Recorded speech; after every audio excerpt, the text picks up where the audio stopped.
Air India, जिस air India की कहानी की हम बात कर रहे हैं, उसकी आपने लोगों के बारे में बड़ा सुना होगा, घर वापसी हो गई। उसकी 68 साल के बाद घर वापसी हुई है। 68 साल के बाद। कैसे? 1953 में, 1953 का साल था जब इसी टाटा से सरकार ने ले लिया था एयर इंडिया को। टाटा से सरकार के पास चली गई थी। और अब 2021 में, यानी 68 साल के बाद सरकार से फिर से टाटा के पास आ गई है।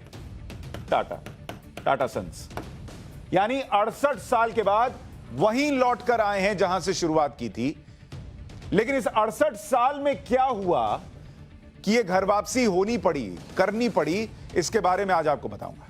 वो 1932 में 60,000 रुपए के फायदे से शुरू हुआ एयर इंडिया, वो 2021 आते आते 10,000 करोड़ के घाटे में आ चुका था। और उसकी मेजर शुरुआत 2004 के बाद हुई। ये थी कहानी। एयर इंडिया को कैसे तबाह किया गया और उसमें कांग्रेस सरकारों का क्या रोल रहा। एयर इंडिया की तबाही में 2006 में एयर इंडिया और इंडियन एयरलाइंस का मर्जर किया गया कि किसी तरीके से साथ में काम करेंगे, कम स्टाफ होगा। मनमोहन सिंह ने सोचा तो फिर जो है पैसा बचेगा। दोनों कंपनियों ने विरोध किया। इसके बावजूद मनमोहन सिंह प्रधानमंत्री थे, उन्होंने फैसला लिया। दोनों कंपनियों को एक करने की प्रक्रिया 4 साल चली। 4 साल मर्जर की प्रक्रिया चली। अब आप सोचिए किस तरीके का मर्जर कर रहे थे। क्या फायदे, कंपनी को फायदे में लाने के लिए 4 साल मर्जर ही कर रहे हैं। और इतना जटिल प्रोसेस हो गया कि इसका सीधा असर एयर इंडिया के प्रॉफिट पर पड़ा। मर्जर के बाद से एयर इंडिया की कमाई लगातार घटती गई, नुकसान बढ़ता चला गया। 2007 से 2009 के बीच, यह आपको बता रहा हूं, दोनों कंपनियों का जो घाटा है, पहले घाटा कितना था?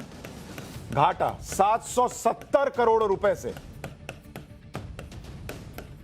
कितना हो गया? 7200 करोड़। अब आप सोचिए, ये कौन सा गणित मनमोहन सिंह लगा रहे थे वही जानते हैं। 770 करोड़ का घाटा, 7200 करोड़ 2007 से 2009 के बीच हुआ। और जो उधारी है, यानी जो कर्ज जो अभी चुकाने में नरक हो रहा है, वो कर्ज जो है वो पहले जो इस वक्त था वो 6,550 करोड़ रुपए का था। वो बढ़कर कितना हो गया? 6,550 करोड़ से 15,241 करोड़ रुपए। ये इतना हुआ मात्र 2007 से 2009 के बीच में। और पता नहीं कौन सा गणित लगा रहे थे, कौन सा मर्जर कर रहे थे कि मर्जर ना हुआ, ये कंपनी जो है वो मरकर फिर से जिंदा भी नहीं हो पाई, ऐसी हालत हो। मर्जर के बाद कंपनी के पास 30,000 कर्मचारी हो गए, जो ग्लोबल स्टैंडर्ड का दोगुना था। मर्जर से जर्जर हो गए भाई। पता नहीं कौन सा मर्जर था जिसने जर्जर कर दिया। एयर इंडिया को अपने रेवेन्यू का 5वां हिस्सा तो सिर्फ सैलरी पर खर्च करना पड़ा था, यानी 5वां हिस्सा सिर्फ और सिर्फ सैलरी पर। यह थी एयर इंडिया की हालत, बना दी गई मर्जर उर्फ जर्जर से।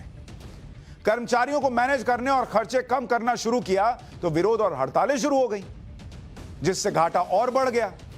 मर्जर पूरा भी नहीं हुआ था कि एविएशन मिनिस्ट्री ने 111 नए एयरक्राफ्ट खरीदने का फैसला कर लिया। मतलब महंगाई में आटा गीला।